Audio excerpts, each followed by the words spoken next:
How to fix no notification sound in Realme C73. So let's start the video. First of all, open settings. In settings, scroll down and here you can see the option sounds and vibration. Now click on it and then click on do not disturb. Here you can check your do not disturb. If you turn on your do not disturb, then turn it off. After turn off your do not disturb, then go back and click on notification and quick settings. Now click on it. Now here you can turn on your notification. By turning this button on, you can allow your notifications.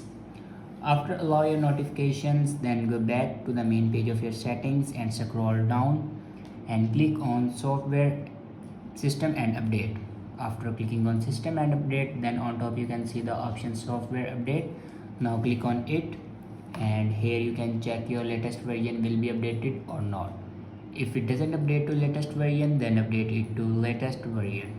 After update a latest version, your problem will be fixed. I hope this video is helpful for you. Thanks for watching.